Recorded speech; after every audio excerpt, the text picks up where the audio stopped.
So today I'm going to attempt to ground drive Bluebelle for the first time, and I'm going to use this side pole. It's got a ring in each side for each rein. She's really not a big fan of a bit yet, so I want to drive her off of this so she doesn't have to worry about the bit hurting her. So I'm going to take off her halter and just slip this side pole on. And then I'm just going to start with, I've never done this before with her. I've done it with other horses, but I'm going to start with just one rein and ask her to go around. So I've slipped off her halter. I'm going to slip this side pole on.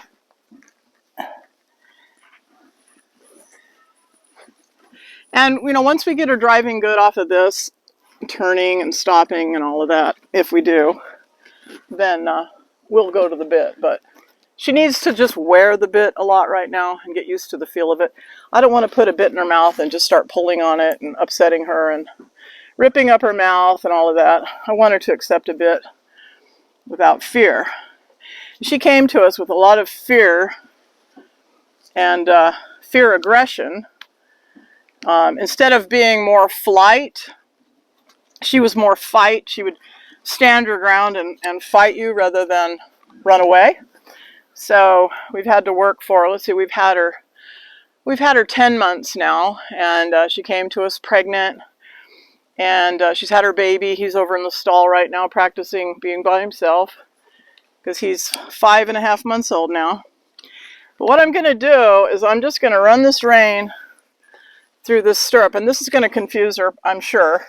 But I have the two stirrups tied together with a string so that these stirrups don't flap and fly up. And I'm just going to ask her to walk around the ring. Good. Good. And I want her to get used to seeing that rein flapping around, and I want her to feel it on her sides, just like that. Because ultimately I'm going to have two reins, and I'll be walking not really behind her, I hope. Not too close behind her. No, she's been really good. Come on. You know, when I first got her, she wouldn't move forward at all. She would just challenge you and want to take your space away and all of that. So she's come a long way. She's gotten a lot more pliable. And she's calmed down a ton. Now that she knows that, you know, even when she would get mad and get reactive, we never got mad at her. We never, ever got mad at her. And so she's learned over the months that she's allowed to make mistakes, and she's not going to get, you know, beat up for a mistake. And it's helped her to calm down a lot. And I do use food. And, you know, she's pretty intuitive, because right there I was thinking about stopping her and switching sides, and I think I must have just changed my body language just enough to where she stopped. And that's why I didn't push her on forward, because I was already thinking about stopping her, and she stopped. So I must have done something that pulled her into me, so I just thought, okay. But yeah, we've spent a lot of time together over the last 10 months and learning to have mutual trust. All right, I'm just going to do the other side. And you know, you don't have to do this stuff to death. If she's being good, going one way, I'm not going to make her go 10,000 times. I just want her to go. There we go. And you can see that ring on the side. When I have two reins, hopefully I'll be able to turn her and stop her with the two reins. And so this prepares her for riding without the stress of having somebody up there. If you have somebody on her back trying to teach her to turn and stop, you know, they just get so scared. And we don't know if I can't believe she was ever broke to ride, but we don't know if she was ever broke to ride. So when I have one like this, we just pretend that it was never broke to ride and start from there. But because of the way that she doesn't like a bit, if she was broke to ride, she either was broke to ride in a halter or a side pull, or she was treated very roughly with the bit. So I want her to get used to this rope flapping around.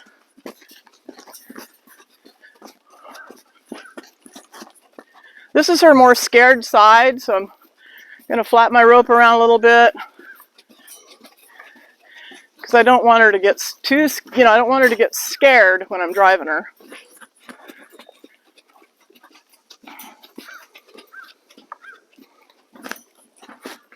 I want her to realize that that rope won't hurt her good. You know, when we got her, you could tell that she had been, I think, shocked with a cattle prod, because anything that touched her just sent her absolutely to the moon. Okay, that's pretty good. So what I'm going to do is bring her out to the middle, and I'm going to put both reins on her and try to work her a little bit like that. Okay.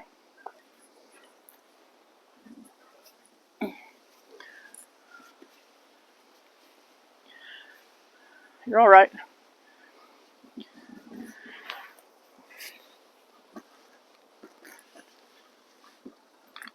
You know, she could get very, very claustrophobic when we first got her, and this kind of a rigging can make them really claustrophobic.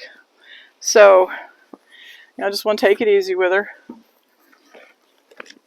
And I have done a lot of rope desensitization with her, but it's been a while. What's happening here?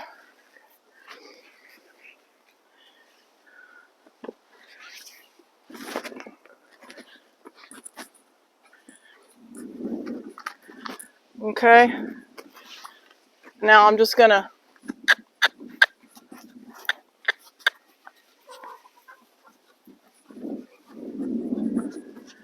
drive her. There we go. And if I want to turn to the right, turn her to the right. Good girl. Little goosey about the rope back here. Good girl.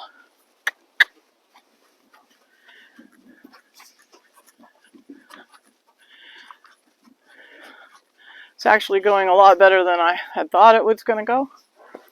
I try to picture things going well, but sometimes your demons cause you to picture things you shouldn't picture. With her, it's been a situation where we've had to develop mutual trust because she was so reactive when we got her, defensive, and as I say, more fight than flight. But you know, she's the kind of horse that when you treat her fairly, she wants to do what you want her to do, which is nice.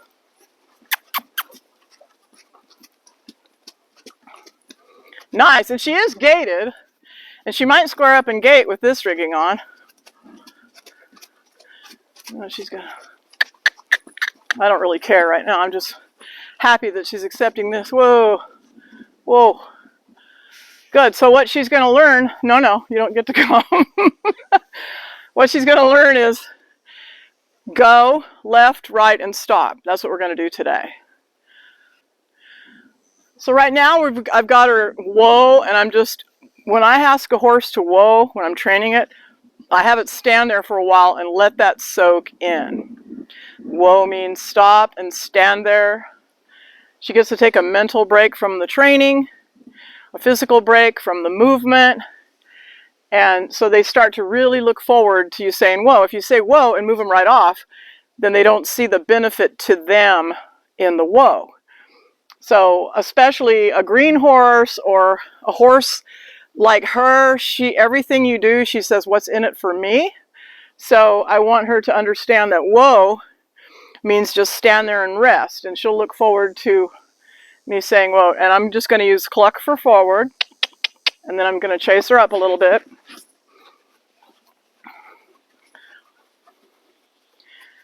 What I want her to learn is when I cluck, to go ahead and move forward, that you don't need me to chase you or whack you or kick you. You know, I just want her to move off of that. So I'll cluck first. Good. And then I'll chase her up if she wants to get... See, she's really smart because she wants to stop right there where I had asked her to whoa. Now I'm going to turn her to the left into the fence. There we go.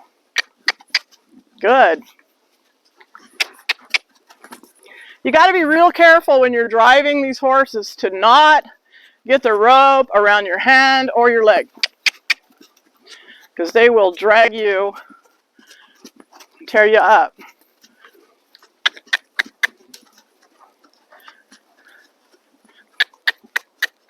I want you to trot once around and then I'll let you stop. But I don't want her to stop in the same place every time. Don't fall down. I'll have her stop over there by the gate, a little past the gate. Oh, whoa, good girl. I would walk up and give her a cookie, but then I don't want her to be thinking about turning around and facing me. And this is one reason I don't like to, I used to love to teach horses to join up and follow me and hook to me and hook up and join up. But then when you try to ground drive them, they just spin in their ropes. Every time they get confused, they spin in their ropes and want to hook to you. So I prefer not to teach my horses to join up anymore. So yeah, she's doing really good. I'm going to see if maybe she'll take a step back. I don't know. Good. Just one little step. Licking and chewing, that means she's understanding. Good girl. All right. Turn you to the right.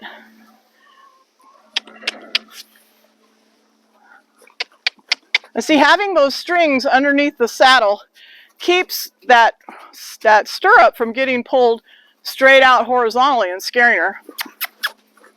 And also, you know, if it's out horizontally or over her back, it's not doing what I need the rope to do. So good. She's trotting on. She is gaited, but she's trotting today.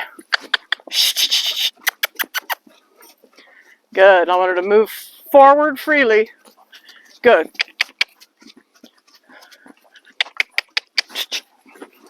No. Whoa. So every time she stops, I'll try to stop her in a little bit different spot, because they just get so married to that one spot.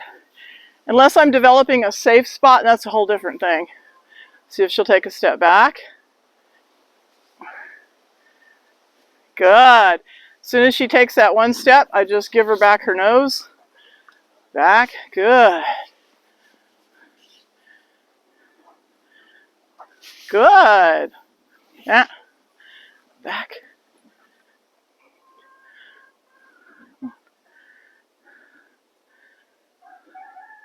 Back, back.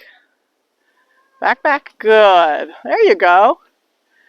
So I just, you know, I put a little bit more pressure on her that time. Oh my God, Bluebelle. All right, you can have a cookie. All right, you can have a cookie. Here. I know. What the heck is this?